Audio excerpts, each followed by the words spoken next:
In brief, we have to think anew about how to mitigate and eventually eradicate ragging, and all the steps taken so far by the universities, UGC, and the Minister of Education have failed. We have to have a serious review of why all these actions. There was a law introduced when Professor Savitri Gunsekar was the Vice Chancellor in the Colombo University. I think she was involved in drafting it. But what happened to that law? The law is actually virtually not functioning. And also the previous UGC introduced this new app, where the students can report immediately, when they are subjected to an act of ragging. So what happened to that experience? We have to also seriously review the previous attempts made to control or combat, if you want to use that term, combat ragging. Honest evaluation of why and how university administrations have so far failed even to understand the phenomenon of ragging. Why is it been reproduced every year so violently? Thank you. Yes. Professor Priyan Dias had made several comments. Would you like to comment on Professor Priyan Dias? Yes, well, I was just responding to something that Professor Uyangoda said about, calling people sons and daughters. But, I have no solutions now. I mean, this is probably my last year in the university system. And for 40 years, I have made various attempts at various levels of intensity to contribute towards eradicating ragging. My sons have tried to do the same thing, and they have also failed to, by and large, failed. But I think, I'm not sure, but I have a feeling that, the very hierarchical structure in our Sri Lankan universities, in our Sri Lankan society, intensified in the universities. I am not sure whether, this is contributing towards something. So anything, when it comes to teacher-student relationships, anything that reduces that. So, I mean, maybe we have to think out of the box. I don't know. This Ayya Akka Malli Nangi thing, I don't think we had it when we entered university. I entered in 1975. We certainly had the Dua Puta thing.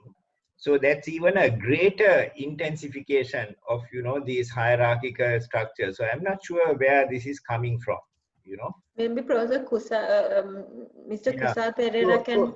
So I don't know. One of the things I have been thinking about, I'll give it some, I'll air it in public now, is for all toilets in universities to be shared by everyone, professors, lecturers, so-called minor staff, students, everyone. I don't know whether sometimes we need these physical changes to change our behavior, because sometimes, I don't know, that might, I will stop there. Thank you. Mr. Kusal Perera, do you have any response to that?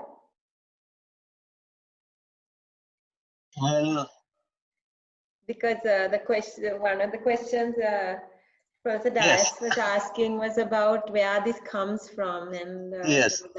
Well, I think the whole discussion, the comments and contributions made by all these academics were basically about trying to solve this ragging issue within the university. I personally don't believe it could be done. This is why most of the senior academics who are about to leave the academic life and get into retirement are saying, we tried it, our sons tried it, but we have all basically failed. No. Right? So I would differ from that, but okay, carry on. Sorry, I couldn't get you. No, I'm also senior and I beg to differ. I have not lost hope. No, it's not about losing hope. I was just, again, reiterating what was said before. Right? Let's not lose hope, because losing hope is a very tragic thing in this society. We have to cling to hope and we have to start working. But what I'm trying to stress is, this is not per se a university issue. So, of course, yes, day to day in routine life within the universities, within the system, you will have to face this issue of brutal ragging, sometimes leading to criminal offenses, and then see what could be done. But on the long run, you need a very sustainable solution for which you have to get out of the university and look at the total education system. Because what you get into the university, the first year, the freshers who register as first year students are all products from 13 years of formal education in schools. And that product, that student does not become a criminal, a brutal ragger overnight. They come with all these distorted values about what a university is, what they could do there. They see it as a place where they have more freedom than what they had in schools, but basically studying for an exam just the way they did in schools. And in society, their parents, the community they live, have all lost their social responsibilities, their social values. Everything has got degenerated. Everyone is very selfish. Everyone is extremely greedy. And for the low middle class and still lower segments in society, getting a university degree somehow for their son or their daughter is all about social mobility. And they don't see anything beyond that. So this is basically a responsibility first with the academics to come out of the universities and start a dialogue with society, and then for the teaching profession, informal education, link them up and try to see whether we could go for far-reaching reforms that would democratize the whole education system. Universities need much more freedom and much more democracy, the democratic space than there is right now. Right now, universities are a lost cause.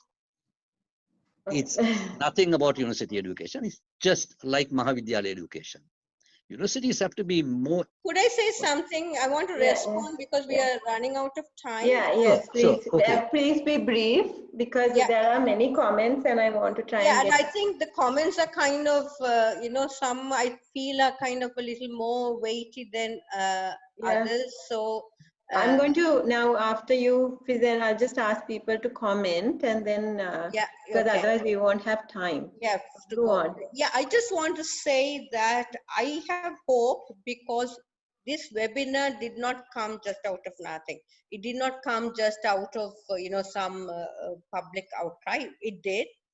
But we had been working on some of these things. Our anti-rag culture in the Peradeniya has grown.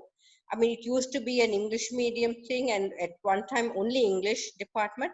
Now it's it's kind of more mainstream, the anti-rag culture. That doesn't mean ragging has stopped, but these are complex things, right? And of course, it's not even, but that's how it is in society. Now we had been acting on this, and so I think we should not kind of give up hope on those issues. Then there are also people saying here that there are larger injustices and then we have to address. Yes, but we can't then say torture is okay because there are larger injustices. I mean, at one level we have to address these things. The other is, raggers are not some underprivileged people. I think they are also politically very savvy, and they have links with some of the authoritarian, not all of the raggers, but there are these different groups that are involved in raggers. So it's not like the administration and the raggers are opposed to each other. And that's why having the CIS inside the university, which is our original point here, is very dangerous, because it is going to create more ragging at many levels and more insecurity for the people who are part of this democratic and part of the dissenting culture. And I do agree with Ramya and some others who said, like, we should not kind of be this, people who, say Ayya Nangis are not good or something. I really don't care, how they, and we cannot in turn legislate what kind of language students are. Then we are doing the same thing that other people are saying that should not be done. I have lots more things to say, but I'll stop. Okay, thank you. Nicola, do you have, Nicola? I'll just ask people to comment. Hi. Yeah, thanks. I completely agree with the speakers that this is a very chilling development and one that we need to strongly resist, especially because the UGC and the CVCD seem to have signed up to this. Just from another perspective, I find that there's very little actual support offered to students as soon as they enter the university. I mean, there are elaborate orientation programs, but those are very superficial and not really meaningful at all. It's just various administrative officials coming and throwing a lot of information at students. So it's into that gap that student unions and organizers step in. They provide a lot of very practical guidance. Here is how you register. Here is what the university system is like, and it's into that structure that the ideology of ragging is also slipped in. So, I mean, I do agree that most of the academic community is apathetic to ragging, if not actually complicit. And I also feel that most of us will also be equally apathetic about the SIS being brought in to fight ragging. Thanks. Thanks, Nicola. Sorry, Jude, you have something to say? Jude. Fernando? Can you hear me? Yes. Can you hear me? Okay. Yes, I yes. think Sumathy and the others said most of the things I had to say. I think we don't have to lose hope, because I was ragged in 1980 very badly. Then we started the anti-ragging movement. Then when I came to the second year, I was ragged again. I could still remember climbing the Mars Hall, bleeding. Can't climb, sit on the back and climb it. Then we started the anti-ragging movement. There was not much support, but over the years, it has grown. The fact that we are having this seminar is also a testimony to the way things have evolved. So I think things are evolving, right? But I just want to mention one perspective that we often ignore, which I think there are people more qualified than me to myself to talk about.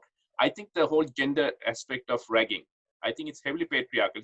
For me, it's an exercise of patriarchal authority over women, right? If we really want to dismantle the ideological underpinnings of ragging, this has to happen at the classroom level, right? We need to talk about it. Whether we teach economics, sociology, history, or literature, whatever, we have to have the dialogue about the ideological underpinnings of ragging. It has to happen at every level. Hopefully that we can sort of change the way people think, right? So in addition to the gender dimension, we have the political dimension. It's also the reason why people support ragging is that they can control different political factions, can control the students, right?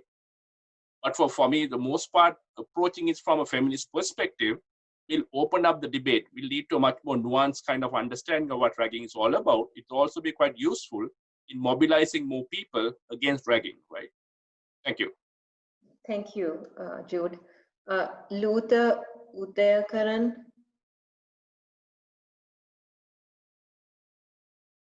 Are you there still? Yes. I think, yes, I probably have said, but I wanted to say in my comments, what I'm sort of saying is there are two dimensions.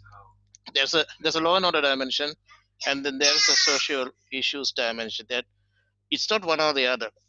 So if you are, and let's call ragging for what it is sexual violence, and it is violence. So let's face that.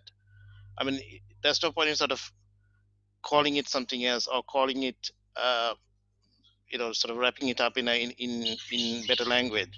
So if you are walking down the street and if somebody is being subject to sexual violence, you don't say, let's have a long-term conversation about this, or let's have a long-term dialogue about it. You would stop it first. Yes, you will have the dialogue and you will look at the socioeconomic causes at the same time, but the immediate thing is to stop it. So we can't, I mean, this idea that we need to have this sort of long-term program to get over that, or over the next 3 decades, out of which another 10,000 people are going to get raped, looks a bit. I mean, this is what people are saying 30 years ago, and then people are saying that even now. Does not seem to me, I don't know, not very valid. Yeah, that's Thing here. probably my. Could I just jump in and say just No, one thing to Udayan? I Sumathy, just want to respond very quickly to that. I think to Losa Udayan, it's Yeah, not that yeah. people are saying that it's okay that we need to have long-term discussion on that kind of thing. The issue is the person who is raped here is saying she was not raped. That's the problem. Yeah, Yeah, but so isn't that the case in any rape where anywhere? it's not about long term. This is about a radical action. We are not, people are saying long term discussion. I will give you a chance at the end. I'm going to go through all the questions, otherwise we won't have time. Okay, right. Thank you. Thiru? Yeah, Thiru Arul. Yeah. Yeah, actually, the discussion going on is whether SI is can be permitted or not. So what I say is yes, because as everybody says, this particular dialogue has been going on maybe for more than 30 years, right? Still, people will be saying we will be talking, and people are saying, okay, we should start from the class. Of course, people started from the class, then the faculty, then the department, faculty, university, even the UGC has taken some steps, but still it is a failure, right? Here, sorry to say this, everybody is willing to safeguard their post.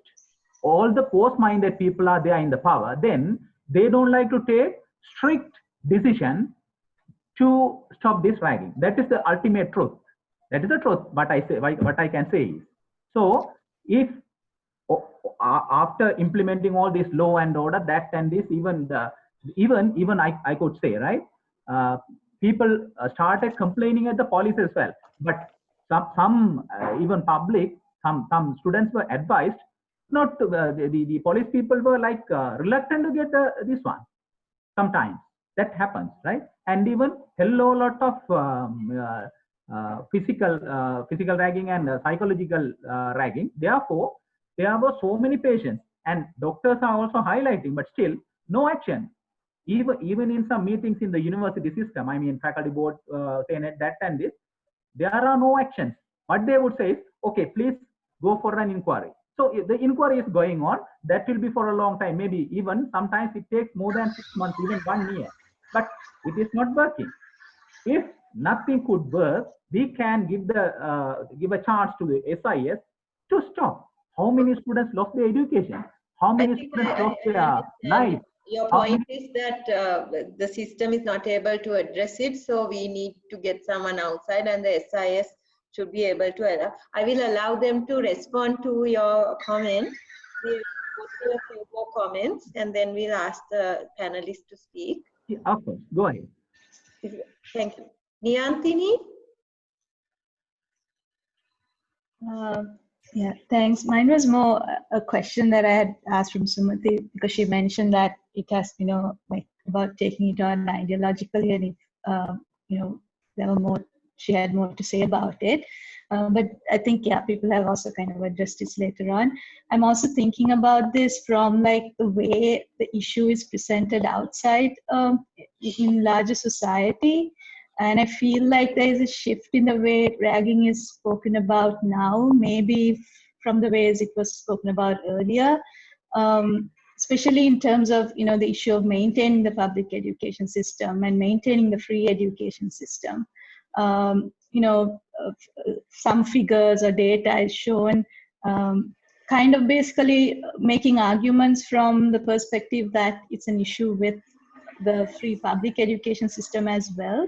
So I was just wondering, like, in the ways the issue is being framed, and that's also an important thing for us to kind of discuss and come up with a few ideas on how we present and frame the issue, not just within the university, but also outside. Okay, thank you, Niyantini. Dr. Prabha Manuratna. Prabha? Yeah, hi. I think I said what most of, I was just responding to what people were saying. I think we need to, I agree with a lot of the comments that were said.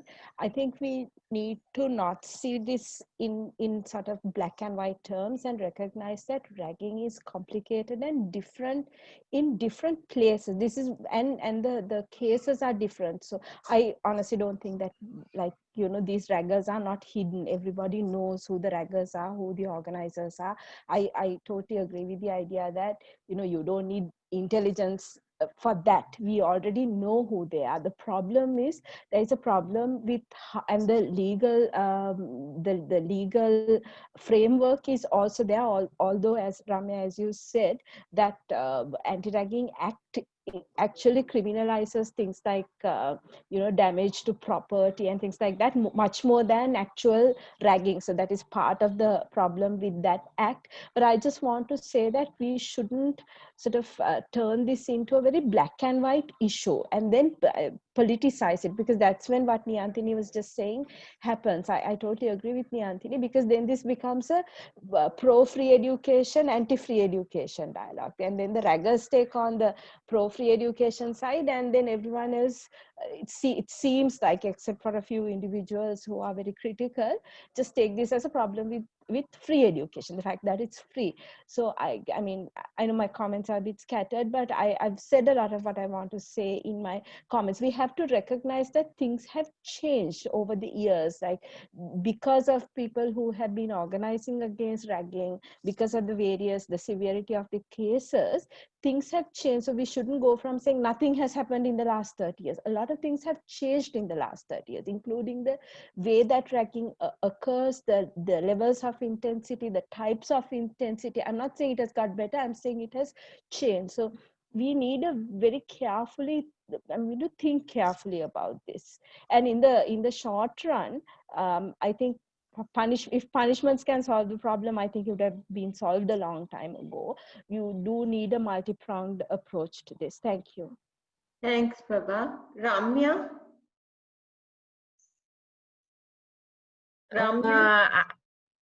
Yeah, I wrote a message to saying I don't need to say anything because I've already said what I need.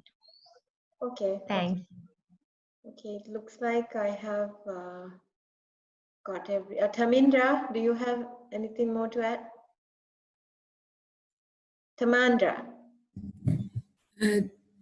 Nothing in particular, except that, as other people have mentioned, that I think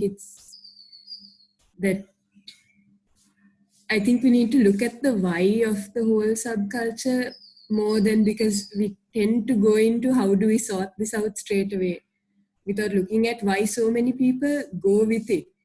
I'm not talking about the leaders who are definitely politically savvy, who definitely spout some justification that they don't mean. But I'm talking about the people who, some go with it by choice, some don't really have a choice.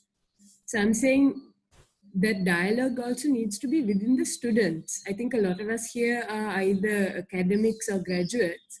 And I think that this sort of discussion needs to happen in the classrooms, needs to happen between the anti-rag groups of students and the students who are ragging, because that's also where the problem lies, that there is no proper communication between the students. Okay, thank you very much. Shamala, if I could just say one more little thing. At Peradeniya, we were trying to propose like a curriculum and like things linked to curriculum, responding to Professor Uyangoda, which talks about things like diversity, inclusive education, where ragging could be addressed indirectly.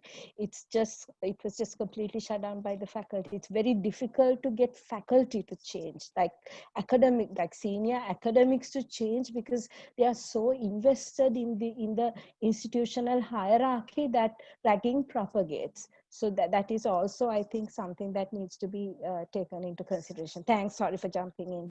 Thank you very much. Last comment by Manikya Kodituaku. Manikya?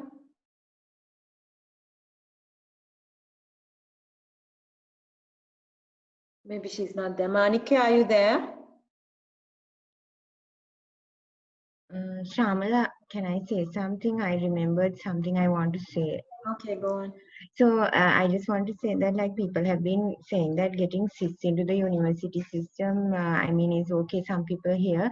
I just want to say that like when you looked at, consider their involvement in the COVID-19 pandemic control, you see that the way they do things is like without any regard for, you know, it's just, you know, stop the pandemic. It's not about like how people are treated or, you know, whether, you know, how, you know, they went into these communities in very, like in Colombo tenements and all, and there was a lot of stigmatization and things like that. So just to say that apart from all the criticism of, you know, the undemocratic nature of it, they just come in and just do whatever they need to do in the most like insensitive and problematic ways. So I just want to put that out there. Thanks. Your point is that this about ragging as well. Yeah, like if they come to the university, like many people talked about how undemocratic it is, you know, but what I'm saying is like their way of doing things is going to be like that, right? So we can't really expect. You're talking about SIS. Yeah, that's what I'm saying. Okay, thank you very much.